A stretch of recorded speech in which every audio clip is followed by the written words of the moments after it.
Alyssa here with Monday Nutrition, and today I am going to show you how to make a traditional village Greek salad. So this is something that's been passed down in my family for a long time. It's a recipe that my grandmother makes, and actually most relatives in my family now make it. But there's a few tricks to getting a really good proper Greek salad, and I'm going to show you how to do it today. So the first thing I'm going to do is cut up the tomatoes, and I'm going to let them sit. This is one of the biggest tricks that people don't realize makes a Greek salad what it is. So in a traditional Greek salad, there is actually no lettuce. We call that a village salad, and it doesn't contain lettuce, and it actually has no vinegar. A lot of people think that the Greek salad has vinegar, but it doesn't. So what makes the acidity that adds into the salad and gives it that tang is actually the juices from the tomatoes. So what type of tomatoes should you use for a Greek salad? Typically what's used is the tomato from the vine, as we call it, or a slicer tomato. These are really good for Greek salad specifically, and it's what's commonly used if you do go to Greece or the Mediterranean for these types of salad, but it doesn't mean you can't use any other types of tomatoes. So right now, I want to also mention too that this meal today is actually pretty much entirely local. Everything that I'm using today is either from Fair Sun Farms in Spencerville or from Little Sisters in Spencerville as well too. So I'll walk you through what I'm using and how I'm using it and where I've got it from. So because I only have one or two of the vine tomatoes left today, I'm going to use a speckled Roma as well too. Romas are typically used for sauces, and they're really quite tasty, but the speckled Roma I find is really, really sweet. I really like the little sweetness that it has, so I'm going to use that today, and maybe a beefsteak or two, whatever I have left over here from the week. No rules, it doesn't matter, as long as it's tomato, it will work. So the first step that's really important is to cut your salad. Your Greek salad should come in wedges. That's typically how we do it. If you like it a little bit smaller, that's okay too.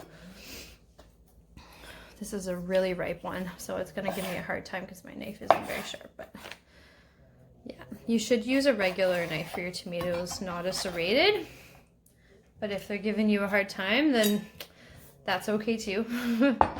The Roma is a little bit different shape, so I'm gonna cut this one a little more lengthwise here and cut the pit out. They smell so fresh already. And these ones will actually give you a nice little wedge as well. Perfect. So this first step with this is to salt them immediately, okay? So the salt is what actually, we'll just do, hold on one second, there we go, I'll do a little bit more tomato. So the salt is what actually will help pull the juices out of the tomatoes for us to add as the base for our sauce. So I'm gonna add these in right now. Sometimes I have to flip them over because they're too slippery. Okay, so that should be enough since it's just gonna be me probably eating this right now.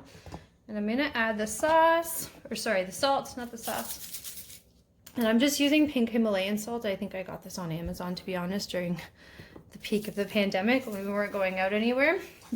So how much salt do I put in? I put about a quarter teaspoon in, maybe a little bit more. Don't be shy.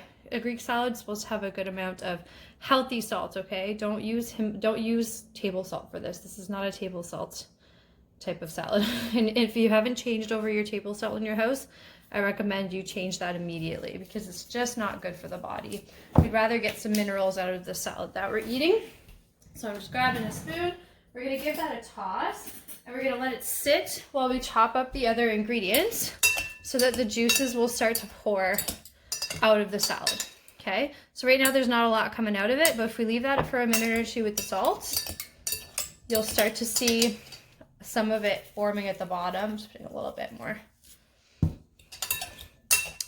We'll just leave that aside and let it sit while we cut up the rest of the ingredients here, okay? So now I've got a cucumber here from Fair Sun. I'm gonna give that a little slice. I don't love too much cucumber. I don't know why. I prefer it to be more tomatoey. But I like to cut these in wedges as well too, or you can do thicker chunks, especially if you have smaller kids maybe, or fast eaters you're worried about potentially choking. Okay, so put those aside. Okay. Perfect. And once you've had a salad this way, like it ruins all salads for you. Gonna get some onions. By the way, the full recipe for this is gonna be linked with Fair Sun Farm as well. So you can see it and repeat it and have a lot of fun with it. Some red onions. You can also add bell peppers too. You see that a lot in restaurants these days. It's totally fine. I just don't have any red peppers on hand, and I actually kind of prefer it without the red pepper, to be honest. Okay. Perfect. So I'm going to take a look. I put a little bit of onion in here, but see already the tomatoes, you see right here, you can see all the juice there that's running out. That's what you want to see. That's the good stuff. That's what us Greek people dip our bread into at the end, like crazy people. Okay, so let those tomatoes sit a little bit longer. We're gonna throw in these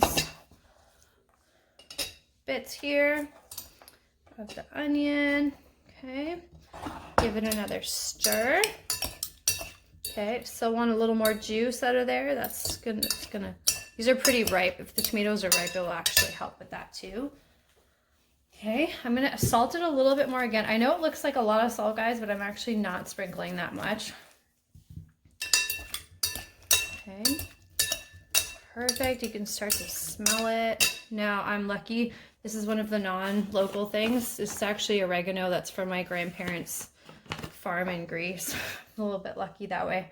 I get oil imported too, which is really, really nice and very special. So I got a little bit of oregano there.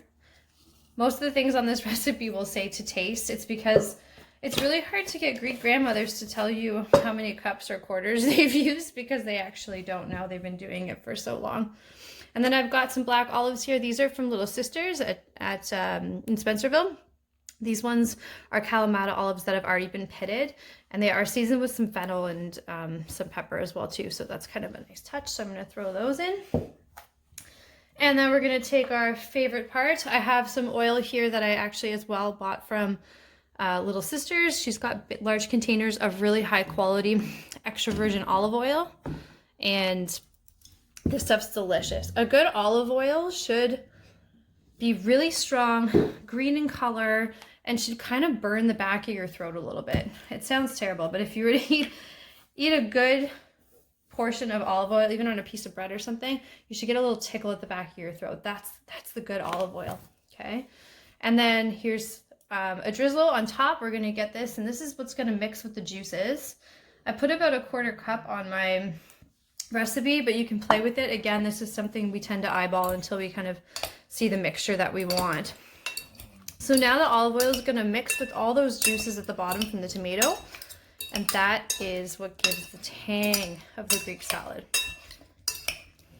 Give that a nice mix. Now you can see the oil juice mixture. That's what you want. That is the best. It's perfect. It smells amazing. And now for the most important part, cheese lovers, good quality feta.